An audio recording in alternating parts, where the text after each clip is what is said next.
এ কি কাণ্ড বলুন তো। মিমি দেরি করে গেলেন অনুষ্ঠানে, যথাসময়ে অনুষ্ঠান শেষ করলেন উদ্যোক্তা, আর উদ্যোক্তা গ্রেফতার হয়ে গেলেন। হ্যাঁ, মিমি চক্রবর্তীর একটি অনুষ্ঠান ছিল, সেই অনুষ্ঠানে পৌঁছানোর কথা ছিল 10টা পৌনে 10টার সময়, আর সেখানে 10:30টার মধ্যে পৌঁছলেও হতো, কিন্তু সেখানে পৌনে 12টায় পৌঁছন, এরকমটাই অভিযোগ মিমি চক্রবর্তী। আর তারপর 12টা পর্যন্ত অনুষ্ঠানের সময়সীমা ছিল, সেই অনুষ্ঠানে উঠে গ্রেফতার, সেই মঞ্চে উঠে অনুরোধ করলেন মঞ্চ থেকে নেমে যাওয়ার উদ্যোক্তা, আর সেই উদ্যোক্তার বিরুদ্ধে হেনস্থার অভিযোগে ধৃত অনুষ্ঠানের উদ্যোক্তা। সমস্ত থানার থেকে এসছে, বিনা নোটিশে এখানে এসছে। এবার আপনি নোটিশটা দেখেন, আমি নিশ্চয়ই যাবো। একটা প্রফেশনাল লোককে আপনি এমনি নিয়ে যেতে পারেন না, পারেন কি স্যার? অবশ্যই পারেন। যে কমপ্লেনটা মিমি চক্রবর্তী করেছে সেই বিষয়ে আপনার নামে একটা এফআইআর। এলাকাবাসী তারা বাধা দিলেন পুলিশকে, কারণ তার যথেষ্ট ভালো ইমেজ রয়েছে এলাকায়। সবাই যাবো পাড়া, সবাই পাড়া দেখছেন আপনারা, সবাই দেখছেন পাড়া। আপনারা এখন ফালতু, এখানে ফালতু আরেকজন হচ্ছে, সবাই রয়েছে পাড়ার এখানে, সবাই রয়েছে পাড়ার। এই যে পুলিশ গাড়ি, মঞ্চে দেরিতে ওঠেন তারকা মিমি চক্রবর্তী, আর হেনস্থা হয়ে গেল। দেখুন তো ওই দিনের ছবি দেখুন। ওই দিন কি কোনোভাবে উদ্যোক্তা হেনস্থা করেছিলেন মিমি চক্রবর্তীকে? দেখুন।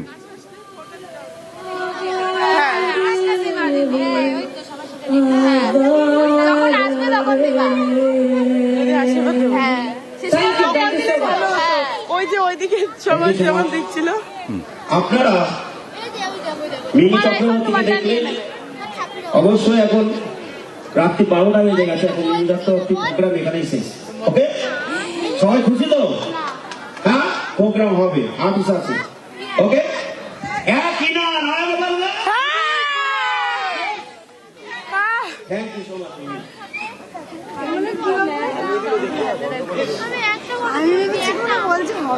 এতেই মিমির গোসা হলো।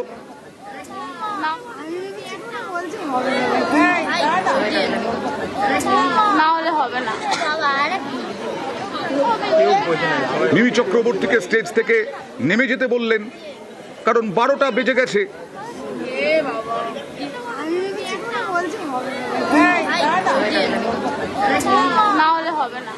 সরাসরি চলে যাব প্রতিনিধি অনিরুদ্ধর কাছে। অনিরুদ্ধ, এ কেমন গ্রেপ্তার? এটা কার দোষে, কার শাস্তি? এসেছিলেন তো অনেকক্ষণ পরে, আর এই ভদ্রলোক তো 12টা বেজে গেছে, না হলে তো উনি কেস খেতেন।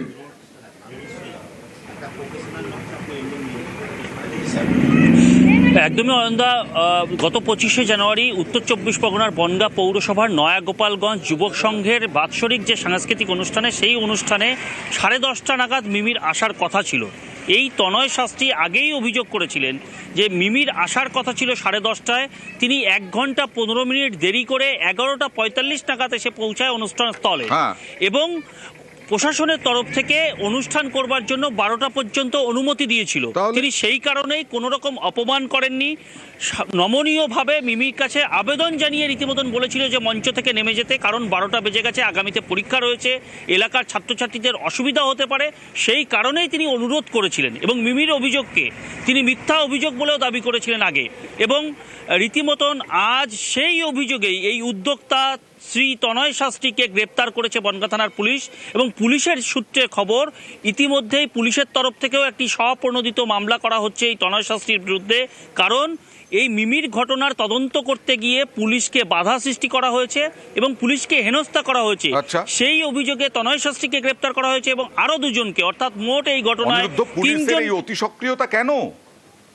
নোটিশটা দেখেন, আমি নিশ্চয়ই যাবো। একটা প্রফেশনাল লোককে আপনি এমনি নিয়ে যেতে পারেন না, পারেন কি স্যার? দেখো, ইতিমধ্যেই ওই এলাকার অর্থাৎ নয়াগোপালগঞ্জের যে সমস্ত বাসিন্দারা আছে, তারা রীতিমতন অভিযোগ করছেন যে এই তনয় শাস্ত্রীকে ব্যক্তিগতভাবে আক্রমণ করবার জন্যই তাকে গ্রেপ্তার করা হয়েছে। এবং তার আইনজীবী যেটা জানিয়েছে যে মিমি চক্রবর্তী যে অভিযোগ করেছেন, সেই অভিযোগের সমস্ত ধারাগুলো বেলেবেল সেকশন, অর্থাৎ জামিনযোগ্য ধারা।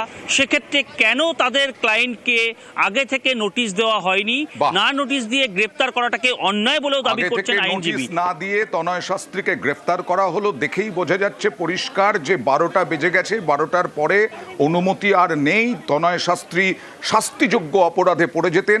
মিমি চক্রবর্তী অনেক দেরি করে গেলেন, তারপরে তিনি অভিযোগ দায়ের করে দিলেন যে হেনস্থার। তা সেদিন কি বলেছিলেন মিমি চক্রবর্তী দেখুন। ক্যারিয়ারে এটা প্রথমবার হলো। এই উদ্ধত্ত আমি কোনোদিন কোনো অর্গানাইজারের থ্রু থেকে দেখিনি।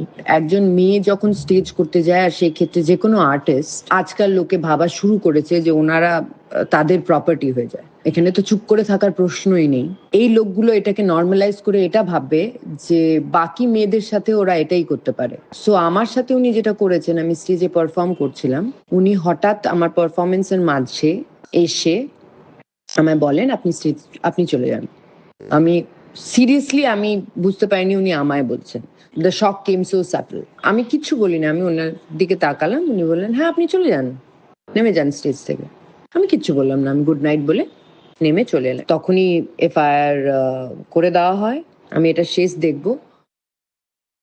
মিমি চক্রবর্তীকে আমরা অনেক বিশ্বাসের সাথে এবং ভালোবেসে একজন ভালো অভিনেত্রী এবং একজন ভালো মানুষ হিসাবে আমরা এখানে উপস্থিত করেছিলাম। আমার কাছে মনে হচ্ছে আমরা ভুল কাজ করেছি ওনাকে নিয়ে এসে, কারণ আমার যখন কোনো বিষয় অন্যায় ছিল না, আমি তো তার কাছে কোনোভাবে নত হতে পারি না। সে সেলিব্রিটি হতে পারে, তাকে তো আমরা এমনি আনিনি। প্রশ্ন উঠছে, মিমি চক্রবর্তী একজন নামকরা অভিনেতা, মিমি চক্রবর্তী একজন প্রাক্তন সাংসদ, তার জন্যই কি অতি সক্রিয় পুলিশ? কার দোষে, কার শাস্তি? মঞ্চে অনেক দেরিতে ওঠেন তারকা মিমি চক্রবর্তী, আর 12টা পর্যন্ত অনুমতি ছিল এই অনুষ্ঠানের। তাহলে হেনস্থা কোথায়? এখানেই প্রশ্ন, অতি সক্রিয়তা কেন পুলিশের? কেস একটা করেছেন, একটা কমপ্লেন হয়েছে, সবই বেলেবেল সেকশনের কেস। উইদাউট নোটিশে পুলিশ ধরে নিয়ে এসছে। নোটিশ দিতে পারতেন, আমরা কোর্টে সারেন্ডার হয়ে যেতাম, বেল নিয়ে নিতাম, সমস্যার কিছু ছিল না। পূর্ব কলকাতার নাজিরাবাদে একেবারে জলাভূমি ভরিয়ে বেআইনি নির্মাণ, 400-র ওপর বাড়ি ভাঙার নির্দেশ দেওয়া হয়েছিল আদালতের পক্ষ থেকে। তারপরেও কোনো কাজ হয়নি, বরং বেড়েছে।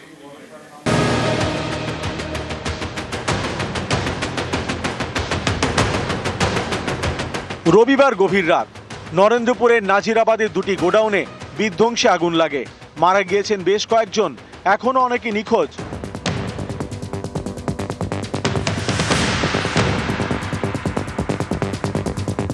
অভিযোগ, এই দুটি গোডাউনই পূর্ব কলকাতার জলাভূমি ভরাট করে তৈরি। এই জলাভূমিতে বেআইনি নির্মাণ নিয়ে এর আগে নানা সময় অভিযোগ উঠেছে। জল গড়িয়েছে কলকাতা হাইকোর্টে। গত বছরের 8ই ডিসেম্বর কলকাতা হাইকোর্টের বিচারপতি অমৃতা সিনহার পর্যবেক্ষণ ছিল। নির্মাণের জন্য পঞ্চায়েতের দেওয়া অনুমোদন জলা জমিতে কিনা তা খতিয়ে দেখতে হবে। অনুমোদন বাতিল করতে হবে এবং অবৈধ নির্মাণ ভেঙে দিতে হবে। 2 বছর ধরে এই মামলা চলছে। 505টি বেআইনি নির্মাণ চিহ্নিত করেছে জলাভূমি কর্তৃপক্ষ, কিন্তু কোনো কার্যকরী পদক্ষেপ করা হয়নি। বিচার বিভাগ এবং প্রশাসনের উপর সাধারণ মানুষের আস্থা ফেরাতে অবৈধ নির্মাণের বিরুদ্ধে পদক্ষেপ করতে হবে। পূর্ব কলকাতা জলাভূমিকে আগের অবস্থায় ফিরিয়ে দিতে হবে। বেআইনি নির্মাণ ভাঙতে হাইকোর্ট নির্দেশ দেয় ডিসেম্বরে। অভিযোগ, তারপর কিছুই হয়নি। হাইকোর্টে বিচারপতি অমৃতা সিনহার বেঞ্চ থেকে একটি অর্ডার বা রায় দেওয়া হয়। তাতে বলা হয় ইস্ট কলকাতা যে ওয়েস্টল্যান্ড, সেখানে যে বেআইনি নির্মাণ রয়েছে প্রায় 400টি, সেগুলো ভেঙে ফেলতে হবে। 1 মাসের সময় বেশি পেরিয়ে গেছে। তারপরে ছবিটা কি জানেন? আসুন দেখাই কি অবস্থায় রয়েছে সেই জায়গাগুলো।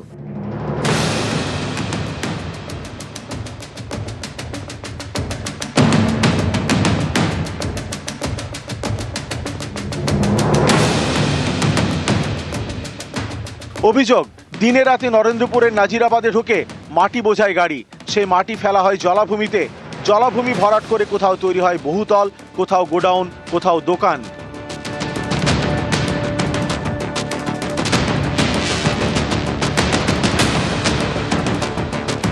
টোটাল ওয়েটল্যান্ড, জলাভূমি প্লাস সব সালি ল্যান্ড। এখানে কোনো কংক্রিট দিয়ে কোনো কাজ করা যাবে না। প্লাস এগুলো সব মৎস্যজীবী দেওয়া ছিল। পঞ্চায়েত প্রধান থেকে শুরু করে A to Z যত নেতা MLA যা ছিল সব 2 নম্বরই পয়সা খেয়ে এগুলো কাজগুলো করেছে। 8-10 বছর হচ্ছে। এগুলো কাজগুলো শুরু করেছে। এই যে কারখানাগুলো হয়েছে যেখানে আগুন লাগলো সেগুলো কি বেআইনি? সব বেআইনি। কোনো ফায়ার সার্ভিস নেই, কোনো ফায়ার এক্সটিংগুইশার নেই, কোনো সার্ভিস নেই, কোনো ছেলে সেফটি নেই।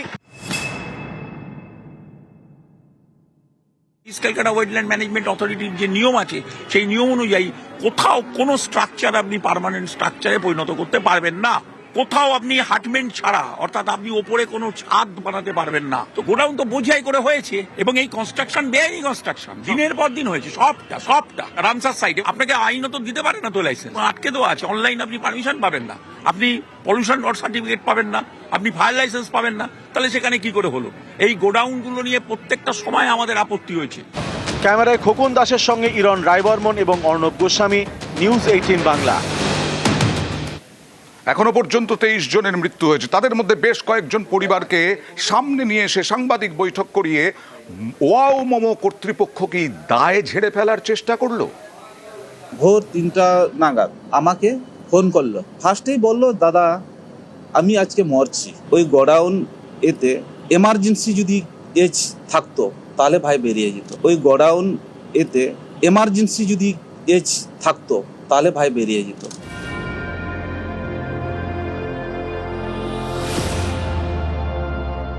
দুটি পাশাপাশি গোডাউন, একটি ওয়াও মোমোর কাঁচামাল রাখার, আরেকটি ডেকোরেটার্সের। রবিবার গভীর রাতে এই দুটো গোডাউনে বিধ্বংসী আগুন লাগে, মারা যান বেশ কয়েকজন। তাদের বাড়িতে এখন হাহাকার। সেই স্বজনহারাদের সামনে রেখে দায় এড়ানোর চেষ্টা ওয়াও মোমোর। রুবি মোড়ে তাদের কর্পোরেট অফিস, সেখানেই ডাকা হয় মৃতদের পরিজনদের। তাদের অফিসের সামনে রাস্তায় বসিয়ে করানো হয় সাংবাদিক বৈঠক। ডেকোরেটরের গোডাউনের কোর্টে বল ঠেলে ওয়াও মোমো কর্তৃপক্ষ চেষ্টা করে দায় ঝাড়ার। বেরোতে পারলো না কেন? তো কোম্পানির ভিতরে এক্সিট গেট ছিল, তো ওই যে ডেকোরেটার্স আছে না, ওখানে প্রচুর পরিমাণে ওদের যে কাঠ বাঁশ এইগুলো ফেলে নিয়ে এক্সিট গেটটা পুরো বন্ধ করে রেখেছিল। তো সেই জন্য এক্সিট গেটটা খুলতে পারিনি। বাইরের সাইডটা অনেকটা ফাঁকা, তো সিকিউরিটি গার্ড তাই জন্য ভিতরে বসছিল। তো পাশের গোডাউন থেকে আগুন লাগে, যেহেতু মোমো কোম্পানি কোনো আগুনের কাজ হতো না, ভিতরে দিয়ে ওরা তালাচাবি মেরে দিয়েছিল, ছোট গেটটাই খোলে। ভোর 3টা নাগাদ আমাকে ফোন করলো। ফার্স্টেই বলল, দাদা আমি আজকে মরছি, আমাদের কোম্পানিতে আগুন লেগেছে, আমি খুব কষ্ট করে মরছি ভাই, আমার ছোট একটা বাচ্চা আছে, বউ আছে, ওইগুলোকে তুই দেখবি দাদা। ওই গোডাউন এতে এমার্জেন্সি যদি এজ থাকতো তাহলে ভাই বেরিয়ে যেত। যখন ফার্স্ট আগুন লাগলো তখন থেকে যদি ফায়ার সিস্টেম থাকতো তাহলে মনে হয় ভাই মরতো না। স্বজন হারানোর যন্ত্রণা, এরই মাঝে তাদের ডেকে অফিসের সামনে বসিয়ে করানো সাংবাদিক বৈঠক করালো ওয়াও মোমো কর্তৃপক্ষ। কিন্তু এতে কি চিঁড়ে ভিজবে? প্রশ্নটা উঠছে, কারণ ওয়াও মোমোর বিরুদ্ধে নানা জায়গায় দেখানো হয়েছে বিক্ষোভ। যাদবপুরে ওয়াও মোমোর কাউন্টারের সামনে বিক্ষোভ দেখায় বাংলা পক্ষ।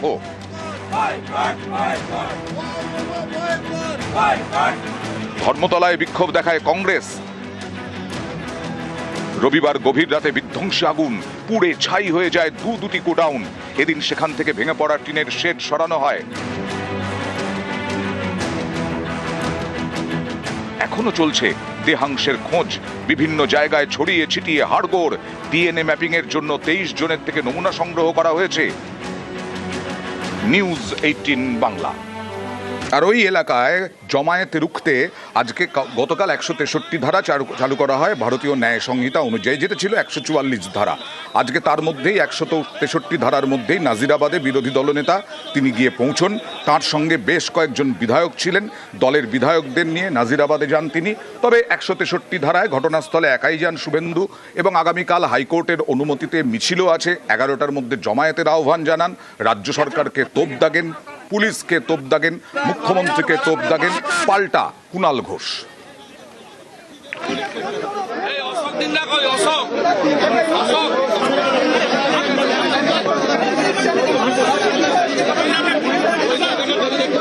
ফিরহাদ হাকিম এসেছেন, তিনি পৌরমন্ত্রী, এবং মেয়র অরূপ বিশ্বাস এসেছেন, সুজিত বোস 32 ঘন্টা পরে এসেছেন।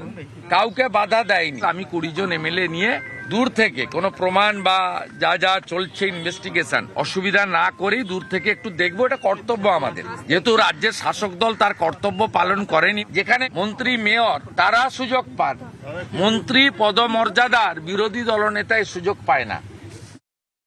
যখন ঘটনাটা ঘটলো, যখন আমাদের মাননীয় মন্ত্রী অরূপ বিশ্বাস স্পটে দমকলের গোটা বাহিনী, পুলিশের গোটা বাহিনী উদ্ধার হচ্ছে, তখন তো এই বিজেপির এই বিজেপির এই লোকগুলো অন্ডালে ওদেরকে নতুন প্রেসিডেন্ট হয়েছে সে আসবে বলে তাকে মুখ দেখাতে হাতে গাঁদা ফুল নিয়ে ওখানে দাঁড়িয়েছিল। তখন মানুষের কথা মনে ছিল না, 3 দিন বাদে মনে হয়েছে ওখানে গন্ডগোল করতে যাওয়া উচিত।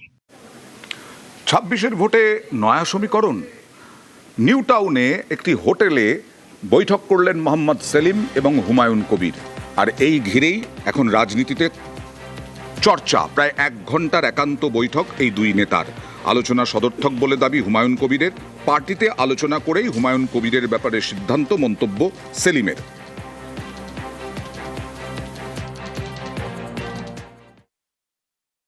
আমি তো কালকে বুঝলাম যে ও কি চায়, যে দল তৈরি করেছে তার লক্ষ্য কি। কারোর মুখে ঝাল খায় না মোহাম্মদ সেলিম।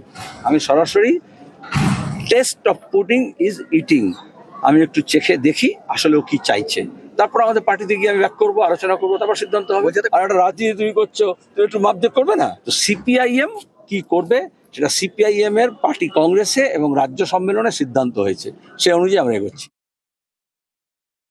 মিটিং এ 1 ঘন্টা 10 মিনিটের মিটিং হয়েছে। সেই মিটিং এর সারবত্তা যা, সেটা আগামী দিনে জোট নিয়ে সম্ভাবনা। সারা জীবন আমরা লেফট ফ্রন্টের বিরুদ্ধেই রাজনীতি করেছি, ডানপন্থী রাজনীতি করেছি, তবুও আজকের পরিস্থিতি যা দাঁড়িয়েছে রাজ্যে, সেই পরিপ্রেক্ষিতে ওনার সঙ্গে আমার আলোচনা হয়েছে। আলোচনা সদার্থক হয়েছে। সেই আলোচনার চূড়ান্ত রূপরেখা কিছুদিন সময় লাগবে। আর সেলিম হুমায়ুন বৈঠক নিয়ে কটাক্ষ তৃণমূল বিজেপির।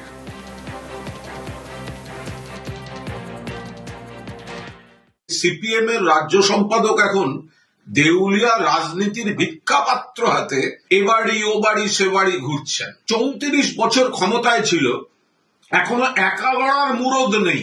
3 টায়ার শূন্য, বিধানসভায় শূন্য, লোকসভায় শূন্য, 2 মাসের মধ্যে রাজ্যসভায় শূন্য। হুমায়ুন কবিরকে এ বিষয়ে আমি কোনো মন্তব্যই করব না। উনি কোণঠাসা অবস্থায় আছেন, উনি তো চাইবেন কেউ না কেউ আসুক। ফলে গোটা জিনিসটার মধ্যে একটা প্রচ্ছন্ন সুতোর টান অন্যদিকের আছে, পেছনে বিজেপি কিনা সেটাও খোঁজ নেওয়া দরকার। বিজেপি এখন দেখছে, আমরা দেখতে চাই মোহাম্মদ সেলিম আর তার সাথে হুমায়ুন কবির সবাই মিলেমিশে কি হচ্ছে। কারণ সবই তো মুঘল সাম্রাজ্য, হুমায়ুনও ছিল মুঘল সাম্রাজ্যে, আবার সেলিমও ছিল, সবই মুঘল সাম্রাজ্যেরই পার্ট। আমরা ইতিহাসে পড়েছি, কোন মুঘল কার হাত ধরে সেটাই দেখা যায়। আইএসএফকে ভোট দিলে মিলবে না বাংলার বাড়ি প্রকল্পের টাকা, এরকমই হুঁশিয়ারি শওকত মোল্লার। আর এই বিধায়কের এই হুঁশিয়ারিতে ব্যাপক বিতর্ক। আইএসএফ এর পাল্টা তোপ। ভোট দেবেন আইএসএফ এর আর ভোট দেবে মমতা ব্যানার্জি, এটা কিন্তু আর হবে না। ডাল ভাত কবে খেয়েছো ওটা কিন্তু ভুলে যাও। খুব পরিষ্কার কথা, খোলাখুলি কথা। যদি আগামী দিনে শুধরে যাও তাহলেই টাকাটা পাবে। সেটা ভোটের আগে নয়, ভোটের পরে। এটাও বলে দিলাম। কথা যখন এখানে বলে যাচ্ছি, কাজে 1 সপ্তাহের মধ্যে প্রমাণ করে দেবো। যদি না করতে পারি আমি রাজনীতি করবো না, ছেড়ে দেবো। এত বড় কথা এখানে বলে গেলাম। এটা একদম ধমকি বলা হয়, কারণ ভাঙড়ের অগণিত মানুষ আইএসএফ এর সঙ্গে আছে। রাজ্য সরকারের পরিষেবা সে কোন দল করে, কোন পার্টি করে, এটা তো কোনো ফ্যাক্ট না। শওকত মোল্লা ভালো করে জানে, যদি এই সমস্ত ধমকি চুমকি না দেয় তাহলে ওনার মিটিংয়ের চেয়ারগুলো আর ভরবে না। তাই নিরীহ মানুষগুলোর ভয় দেখাচ্ছে। উন্নয়ন হোক, প্রকৃত যারা প্রাপ্য তারা পাক, কিন্তু এবার ধমকে চমকে আইএসএফকে ভয় দেখিয়ে রোখা যাবে না। এতে করে পরিষ্কার তৃণমূলের সঙ্গে মানুষ নেই। এসআইআরে শুনানি তো চলছে, শুনানির সঙ্গে হয়রানির অভিযোগ আর থামছে না। দেখুন, পশ্চিম মেদিনীপুরের ঘাটাল, এখানকার অজবনগর 2 পঞ্চায়েত এলাকার বাসিন্দা শেখ জাফর আলী, বয়স 71। বৃহস্পতিবার সকালে তিনি ঘাটাল বিডিও অফিসে শুনানির জন্য হাজির। লাইনে দাঁড়ান মাথায় ট্রাঙ্ক নিয়ে। ট্রাঙ্কে করে নিয়ে যান প্রয়োজনীয় সব নথি ও দলিল। গায়ে ঝুলিয়ে নিয়ে যান শুনানির নোটিশ ও বিভিন্ন পরিচয়পত্র। কি এসআর না কি হচ্ছে সেই জন্য আমাকে নোটিশ করেছিল। তো আমি তো মুখ খুলে নোটিশ বুঝতে পারিনি, যার জন্য আমি পুরো ট্যাঙ্কে যা ছিল পূর্বপুরুষের সমস্ত কাগজপত্র আমি নিয়ে এসেছি। ট্যাঙ্কে কি আছে? এতে দলিলপত্র আছে, বাপ দাদা ঠাকুর দাদা তার সব দলিলপত্র আছে এতে, সেটা নিয়ে আসছি, ও সার খুঁজে নেবে।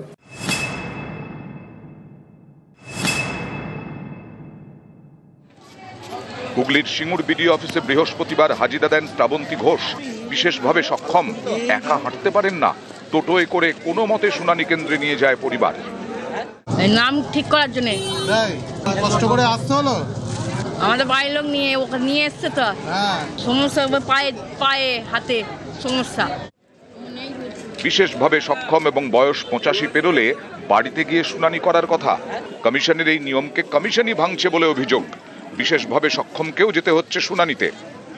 যাদের যে শুনানিতে নোটিশ দেওয়া হয়েছে তাদের বাড়ির লোক প্রয়োজনে বাড়ির লোক আসতে পারে। যা নির্দেশ এসেছিল সেই নির্দেশ অনুযায়ী আমরা কিন্তু বলেছি যে বাড়ির লোক বা এমনকি বিএলও উপস্থিত থাকতে পারে।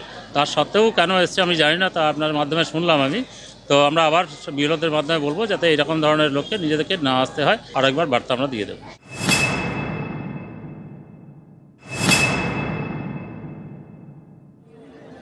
মুর্শিদাবাদের ভগবানগোলার হনুমন্তনগরের বাসিন্দা মিনারা বিবি, বয়স 92। পরিবারের দাবি, দিন কয়েক আগে পড়ে গিয়ে কোমর ভেঙে যায়, তারপর থেকে তিনি শয্যাশায়ী। এই অবস্থাতেও বৃহস্পতিবার তাকে যেতে হয় এসআইআর শুনানিতে। আপনাকে ডেকেছে? হ্যাঁ, ডেকেছে। আপনার কি অসুবিধা হচ্ছে? আপনি তো হাঁটতে চলতে পারছেন না দেখছি। ভয় এসেছি, বাংলা পেঠিয়ে দে তাইলে। আমরা এই নিয়ে বারবার সমস্ত পলিটিক্যাল পার্টির মিটিংয়েও বলেছি, যারা অসুস্থ, বৃদ্ধ বৃদ্ধা বা যারা বাইরে কাজ করে তাদের আসার দরকার নেই। তার প্রতিনিধি হিসেবে তার বাড়ির নিকটাত্মীয় কেউ এলে হয়ে যায়। সমস্ত বিএলওদেরকেও বারবার মিটিং করে বলে দিয়েছি, এই ধরনের ব্যক্তিদের হিয়ারিং ক্যাম্পে আসার কোনো দরকার নেই, আমরা বাড়িতে গিয়ে হিয়ারিং করে দেব।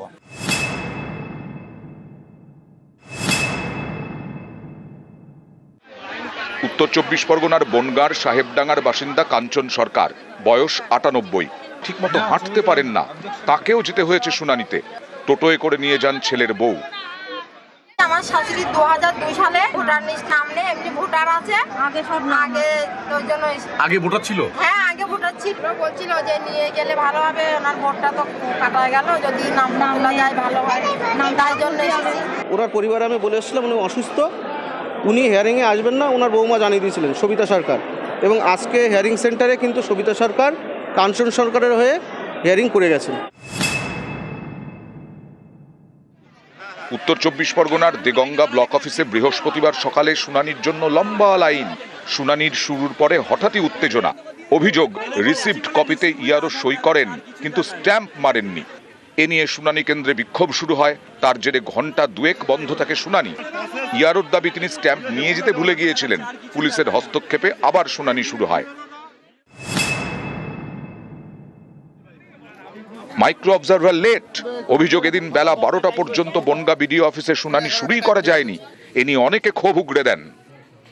কাজ হচ্ছে না, এসে দেখলাম এখনো স্যার আসেনি। এখনো কাজ হচ্ছে না বলতে দাঁড়িয়ে আছে, এখনো আসেনি, ওরা এখনো আসেনি। এখনো তো আসেনি, ম্যাডাম হোক স্যারও তো একটা আসেনি। যেটা মানুষের কাজের সময় দাম আছে, সবাই সবাই কাজ কামাই করে দিয়ে এসেছে, সংসারেরও কাজ থাকে, পার্সোনাল ভাবেও কাজ থাকে, এগুলো একটু উনারও আসা উচিত ছিল তাড়াতাড়ি। জলপাইগুড়ির ধূপগুড়ি বিডিও অফিসে হয়রানি। অভিযোগ, সময় মতো শুনানি শুরু না হওয়ায় ঘন্টার পর ঘন্টা লাইনে দাঁড়িয়ে থাকতে হয়। অসুস্থ হয়ে পড়েন জলঢাকা ময়নাতলির বাসিন্দা মঞ্জিনা খাতুন। ধূপগুড়ি মহকুমা হাসপাতালে তরুণীকে ভর্তি করা হয়। নিউজ 18 বাংলা।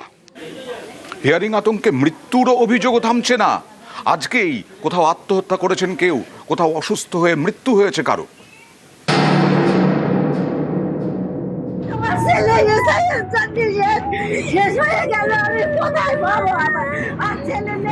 উত্তর 24 পরগনার হাড়োয়া গোপালপুরের বাসিন্দা বাপ্পা মণ্ডল। পরিবারের অভিযোগ, এসআইআর শুনানি আতঙ্কে তিনি আত্মঘাতী হয়েছেন। 23শে জানুয়ারি শুনানিতে হাজিরার নোটিশ আসে। পরিবারের দাবি, ভয়ে তিনি শুনানি কেন্দ্রে যাননি। এরপর ফের বৃহস্পতিবার শুনানিতে ডাকা হয়। বাপ্পার পরিবারের সদস্যদের তলব করা হয়। তার জেরেই আতঙ্কে বাপ্পা আত্মহত্যা করেন বলে দাবি। এসআইআর এর জন্য যাচ্ছিল, একটু লেট হয়ে গেছে, 9টার সময় টাইম ছিল, 11টা বেজে গেছে। তখন বলছি যে বকাবকি করছি, লাইনের ব্যাপার, বাবা চলো লাইনে যেতে হবে। বলছে লেট হচ্ছে, তা কি হচ্ছে এই বলে আমার ছেলে বাড়ি ফিরে এসে আর যায়নি। আমার ছেলে এসআইআর করে আমার ছেলে জীবন শেষ হয়ে গেল।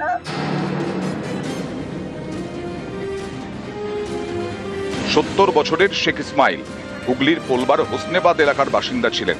বুধবার কলকাতার নার্সিংহোমে তার মৃত্যু হয়। শুনানি আতঙ্কেই মৃত্যুর অভিযোগ করেছে পরিবার। তাদের দাবি, শুক্রবার তাকে শুনানিতে তলব করা হয়। নোটিশ পাওয়ার পর থেকে তিনি আতঙ্কে ছিলেন। মঙ্গলবার তার পরিবারের সদস্যদের শুনানি ছিল। পরিবারের সদস্যদের সঙ্গে শুনানি কেন্দ্রে যান, সেখানে অসুস্থ হয়ে পড়েন। ইমামবাড়া হাসপাতালে ভর্তি করা হয়। অবস্থার অবনতি হওয়ায় কলকাতার নার্সিংহোমে পাঠানো হয়। বুধবার সেখানেই তার মৃত্যু হয়। হিয়ারিংয়ে সে গিয়ে অসুস্থ হয়ে পড়ে, প্রচণ্ড কান্নাকাটি করে, আতঙ্কিত হয়ে পড়ে। হওয়ার ফলে সে এতটাই অসুস্থ হয়ে পড়ে সে মারা যায়। এই যে মানুষকে হয়রানি করছে তার দায় নির্বাচন কমিশনকেই নিতে হবে। মুর্শিদাবাদের ধুলিয়ানেও এসআইআর আতঙ্কে মৃত্যুর অভিযোগ। ধুলিয়ানের লালপুরের বাসিন্দা নুরেমা বিবি, তার পরিবারের একাধিক সদস্যের নামে শুনানির নোটিশ আসে। অভিযোগ, এর জেরে নুরেমা আতঙ্কে অসুস্থ হয়ে পড়েন। এরপর বৃহস্পতিবার মৃত্যু হয়। হলো আতঙ্কতে টেনশনে ছিল, টেনশন খুব। কাগজপত্র কি নাই? সব আছে, সব কিছু থাকারও টেনশনে টেনশন কি হলো। উত্তর দিনাজপুরের গোয়ালপুকুরে মহিলার মৃত্যু। পরিবারের দাবি, শুনানি আতঙ্কেই মৃত্যু। গোয়ালপুকুরের ফুলবাড়ির বাসিন্দা যেহেতু নিশা শুনানির লাইনে অচৈতন্য হয়ে পড়েন। পরিবারের দাবি, বাড়িতে নিয়ে গেলে মৃত্যু হয়। ও এসআর নোটিশ পেয়েছিল তো ইয়েতে গিয়েছিল হিয়ারিং এ, ডকুমেন্ট চাওয়া মাত্রই ও কাঁপতে শুরু করলো আর কি। তারপরে ওকে ধরে নিয়ে বাড়ি আসলাম আর কি। তারপরে কি হলো? তারপরে বাড়িতে এসে মারা গেল, এসআর এর কারণে মারা গেছে। হাওড়ার ডোমজুড়েও এসআইআর শুনানি আতঙ্কে মৃত্যুর অভিযোগ। ডোমজুড়ের বাসিন্দা আজিজুর রহমান, বয়স 65। পরিবারের দাবি, শুনানির নোটিশ পেয়ে হৃদরোগে আক্রান্ত হন। হাসপাতালে ভর্তি করা হলে সেখানে মৃত্যু হয়। এসআইআর যখন স্টার্ট হয়েছে তখন থেকে উনি চিন্তিত, চিন্তা থেকে একটু নড়বড় হয়ে গেছে। তারপর যখন নোটিশ এসছে, এই যে টেনশনটা ওনার মাথায় ঢুকে গেছে, না কাজকাম ভালো করে করতে পারছে, দেখা হলি মুখ গুমরা যে কি হলো তোমার, মৃত্যুটা দেখা গেছে এসআইআর কারণে।